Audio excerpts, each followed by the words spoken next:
All right, when shooting, the grip is critical.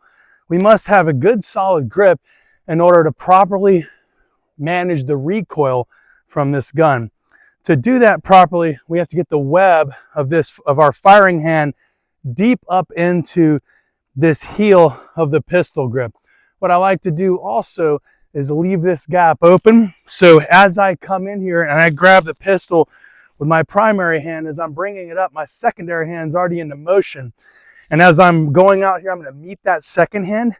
I'm going to get the meat of this second hand deep up into this pistol, rotating that thumb a little bit forward to give me more rigidity in that wrist, while pressing out and then simultaneously lapping these two thumbs down along the side of the receiver.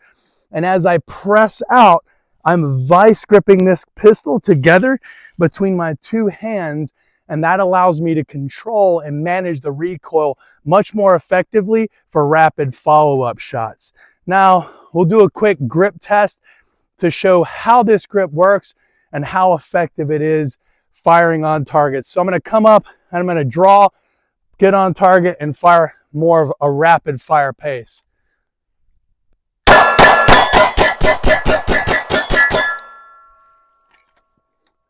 Grip stayed strong. We don't want to bring the pistol out, up onto target, or come from the holster and push up and then onto target. We want to make it a straight line from the holster to our line of sight. Whether our hands are up, down, whatever we're going to do, we're going to go into the holster, get that pistol, present it in a straight line right up to our line of eye, our eyesight for the shot. All right, the next thing I want to talk about is how to quickly and effectively draw your pistol. There's going to be situations where when you're out and about in the public, if you have to take that critical shot to save your life, it's going to have to be quick. I do have a tactical holster on here, so this is a little bit of an unfair advantage. Not really. Actually, this has a retention mechanism in it where if you don't hit it properly, it can really slow you up. You can't get the pistol out. So it's not really that much of an assistance. But one of the things I like to think about is, for one, it's all about practicing. We got to practice. We got to get our hands on the gun a lot. And the more we drill this, the better we'll get. But I like to practice with like my hands up or my hands down, however I'm going to be. I like to have my hands down because that's the way I'm going to be. I'm going to practice first, and I do this slow and smooth and work it up to fast.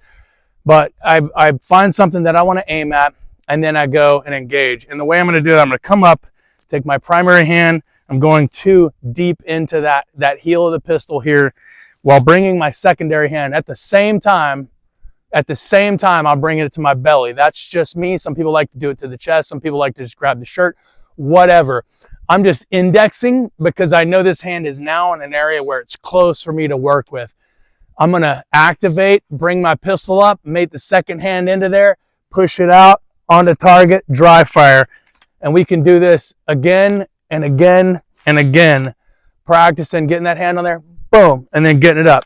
Getting the hand in there, making sure that grip is good, making sure we're keeping the space to place the second hand on out there, push it out onto target, and we can do it again and again and again to the point where we're faster and faster and faster.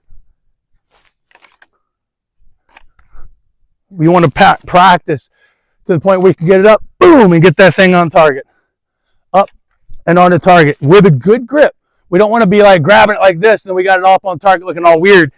We want to have good, solid grip every time. If I don't get the good grip, I'm going to work it again. Practice each and every time. The primary grip, secondary grip, press out onto target. Primary grip, secondary grip, onto target. Primary grip, secondary grip, onto target. It's just like that, those three phases. Primary grip, which means my secondary is going to its place where it's going to hang out. Secondary grip as I'm pressing it out onto target. Boom. 3 phases. But it should be smooth and seamless as you do it. Press it out each and every time. And we're not moving our head to the target either. Sometimes guys get in bad habits of that. We're bringing the gun to our head. So wherever I'm looking at the target, I'm bringing the gun to my head. The whole way up, I'm going to bring it up and the straightest shot possible onto my sight picture. And I hope that helps you out.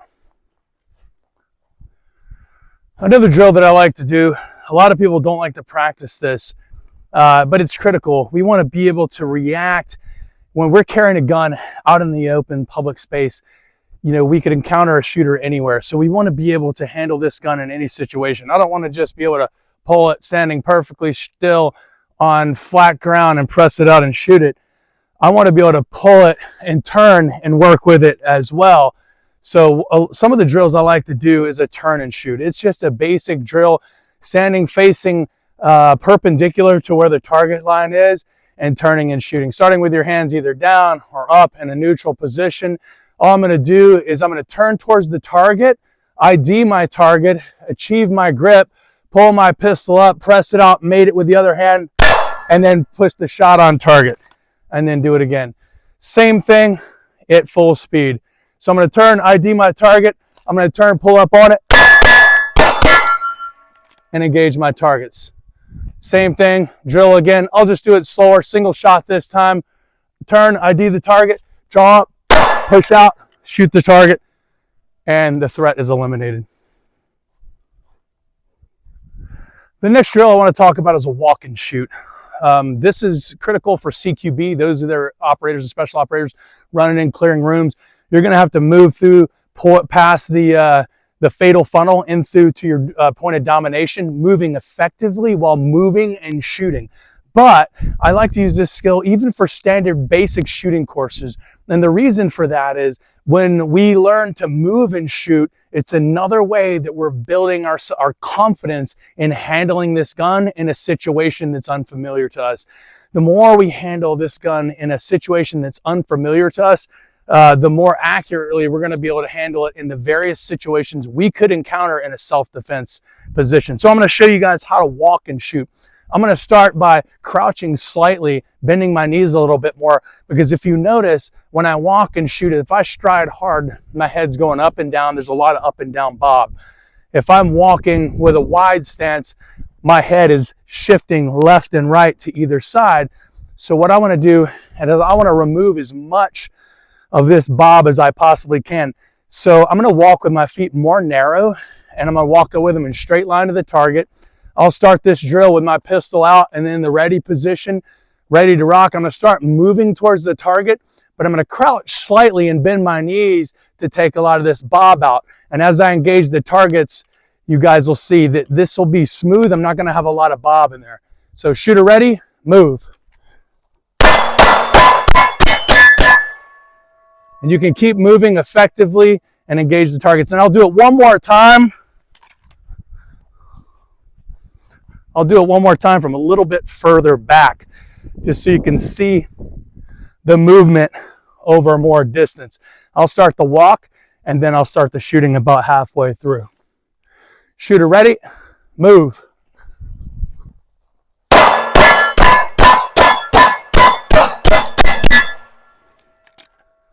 This drill will tune up all of your shooting skills.